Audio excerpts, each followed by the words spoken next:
Hello, African Diaspora News family. My name is Reneilwe Morema, and I am your host right here on the African Diaspora News channel. I'm reporting live from Johannesburg, South Africa. EFF leader Julius Malema has accused President Cyril Ramaphosa of undermining international relations and cooperation minister Ronald Lamola when he spoke to billionaire Elon Musk earlier this year. According to Malema, Ramaphosa should have followed diplomatic protocols when he wanted to speak with Elon Musk. Malema was one of several members of parliament who questioned the president on several pressing issues in the country.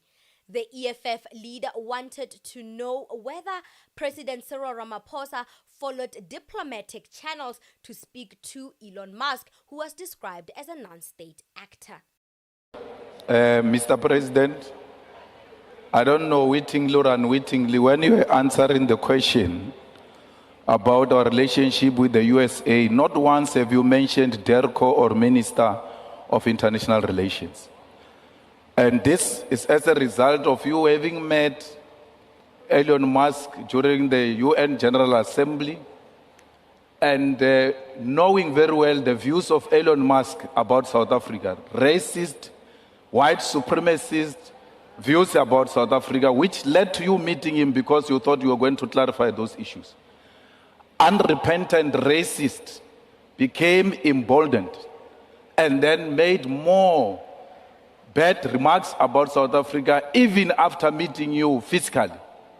You still saw a need to go outside the diplomatic channels and made a contact with an individual, not using diplomatic relations or mechanism within which we resolve diplomatic disputes as South Africa.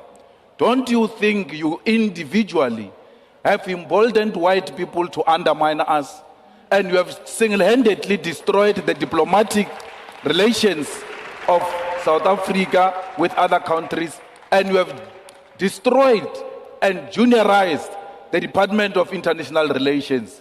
Mr. President. And le swantse tsebe gore nto ya go bolela le ditsotsi tša go tshwana le bo Elon Musk ko re taletša ka bana ba makgowa. And worse, Elon Musk, you organized a meeting with him or that telephone conversation through his immoral father, politically, economically, and otherwise. A man who has engaged in business in South Africa through illegal means, even when he has admitted to do so. Those are the type of characters you can't speak to. Imagine, Mr. President, had they said Donald Trump called the Guptas during that time. What were you going to say? You are going to say that Guptas are an independent state actor. You are not going to say that. You are going to feel undermined. And that's exactly what you have done. What are you saying about established practices of resolving issues in a diplomatic way and diplomatic channels in South Africa? Do you have a full confidence in the Minister of DERCO and the department itself? You speak about an ambassador in Washington or New York. That ambassador belongs to the Department of International Relations. Instead of talking about international relations, leadership, and the department, you talk about ambassador. But when you talk about DRC, you talk about Minister of Defense is doing 1, 2, 3. You don't say ambassador in DRC is doing 1, 2, 3. Thank you very much. Honorable President. From what I'm getting from this clip, it looks like President Cyril Ramaphosa went to great lengths to meet up with Elon Musk. There is no reason for an active sitting president to go through the back doors to meet with a non-state actor, unless there are businesses or there's a business transaction happening that will not benefit the people of this country, unless there are business transactions made behind our backs. Why didn't the president use the Minister of International Relations if he wanted to engage with the Trump lapdog? What the president is doing is showing Elon Musk and the entire Trump administration that he doesn't trust his cabinet. He doesn't trust his ministers to do the work, therefore undermining the Minister of International Relations and making way for Elon Musk to undermine our sovereignty. South Africa knows that Elon Musk, Trump, and AfriForum are lying. We know the truth. They know the truth. The president knows the truth. But when you use the backdoor channels to try and state your case, defend yourself, you are weakening your position in their eyes. You are giving them the platform to use your weakness to try and negotiate deals that will put us in a position of always begging, surrendering us to the will of imperialists who use money to dictate the economic and policy direction of our state. And it's so embarrassing that Ramaphosa, the most powerful man in Africa, had no other means of engaging with Elon Musk except through his father. The same man that went on national television and accused black South Africans of witchcraft, the same man that engaged in illegal businesses and even admitted that he has, knowing damn well that his color, the color of his skin, protects him from being prosecuted. Ramaphosa used that man's assistance to get in contact with Elon Musk. Doesn't that scream desperate? Doesn't that give Elon Musk the will and power to negotiate deals with South Africa that won't be beneficial to the black people? Doesn't that give our enemies the upper hand because you played your hand too quickly? Who knows what happened in that meeting between Elon Musk and Ramaphosa? Alien could have smelt the desperation and tried to negotiate the launch of Starlink in exchange to taming AfriForum and the Boers, in exchange to resuming financial aid to South Africa and staying on AGOA. Because rumors are going around saying South Africa will be expelled from AGOA soon. I don't see any possible reason why a sitting active president would meet with an insignificant person who holds no weight in politics, has no history in politics, has never engaged in political matters, never mind engaging in diplomatic matters with head of state. And even if Elon Musk had a position in the Trump administration, as the Americans claim he has, why would they choose an inexperienced politician to meet a head of state? No. These white boys are taking us for a ride. They're taking us for a fool. They are undermining us. And Ramaphosa, being a puppet of the West, is allowing that. President Cyril Ramaphosa responded to Julius Malema in the indigenous language of South Africa called Sepedi by saying, and I quote, he must not dare try and cause conflict between him and the Minister of International Relations, Ronald Lamola, because he is not in the meetings when they discuss international affairs. He further said that the minister was aware of his meeting with Elon Musk. So Julius Malema must not speak on matters he knows nothing about. Honourable President, please proceed. Yes, please. I was waiting for you to give me the cue, Deputy Speaker, after that tirade. Now, Honourable Malema, ke kgopela ntho e le nngwe fela. O ska leka go lwantsha president le minister wa gagwe.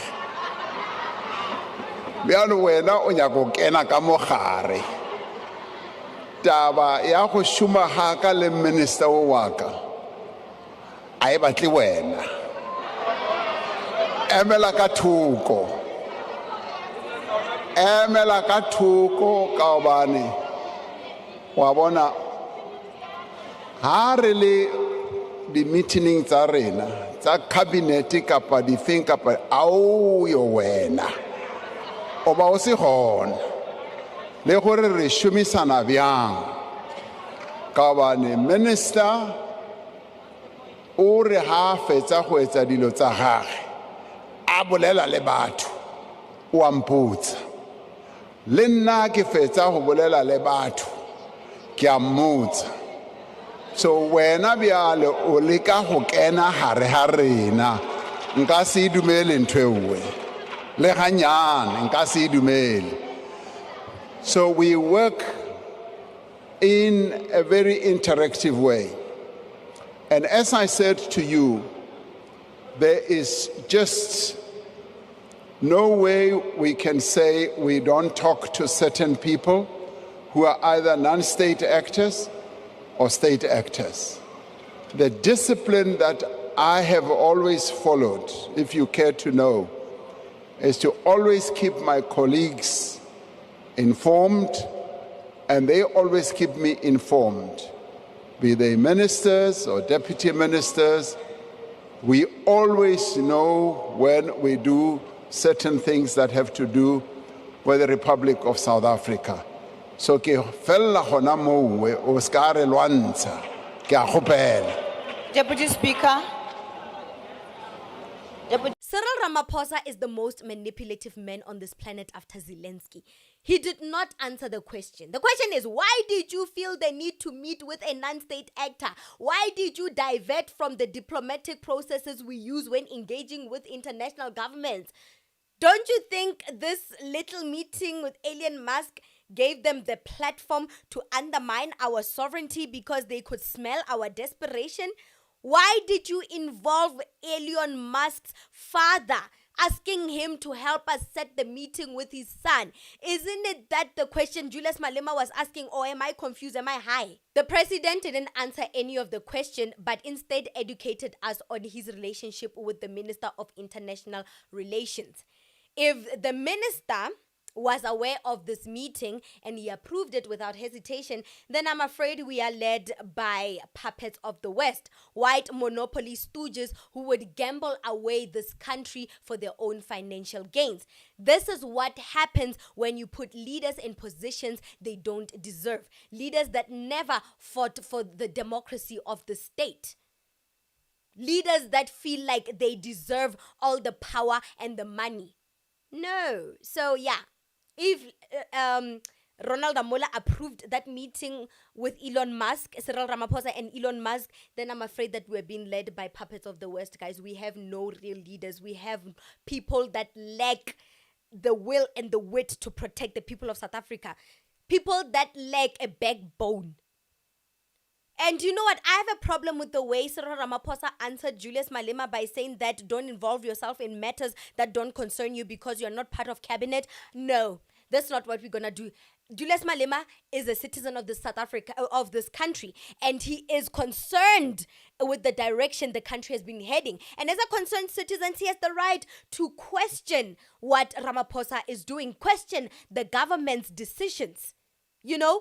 And I also want to know, because the Freedom Charter says the people shall govern. And as the neutral person of this country, as a citizen of this country, I'm also questioning Ramaphosa. What was the main aim, the main purpose of you meeting Elon Musk?